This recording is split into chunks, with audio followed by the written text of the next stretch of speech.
আসসালামু আলাইকুম এভরিওয়ান। রমাদান শরীফ উপলক্ষে আজকে আমি আপনাদেরকে তৈরি করে দেখাবো এই ঠান্ডা ঠান্ডা বোরহানি রেসিপি। আশা করি আমার আগের রেসিপিগুলোর মতো এই রেসিপিটিও আপনাদের কাছে ভালো লাগবে। চলুন দেখে আসি পুরো প্রস্তুত প্রণালী।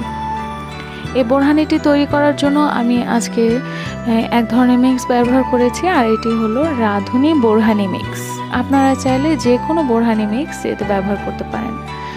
যেহেতু রোজার সময় খুব টায়ার্ড লাগে, এজন্য আমি আর উপকরণগুলোকে আলাদা আলাদাভাবে না দিয়ে এরকম রেডি মিক্স নিয়ে নিয়েছি, এবং রেডি মিক্স দিয়ে বোরহানি তৈরি করলে স্বাদ কোনো অংশে আপনার কম হবে না।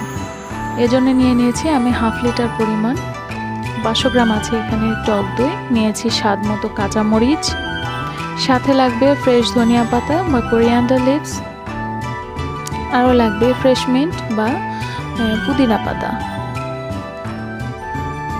আর লাগবে স্বাদ মতো চিনি। আপনারা যদি ডায়াবেটিস থেকে থাকে তাহলে চিনিটা স্কিপ করতে পারেন।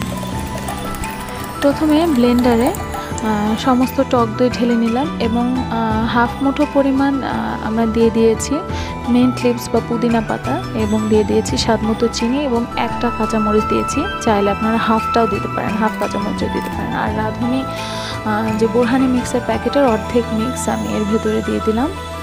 মশলাগুলো দিয়ে এর ভেতরে দিয়ে দিচ্ছি 1/2 কাপ পরিমাণ পানি।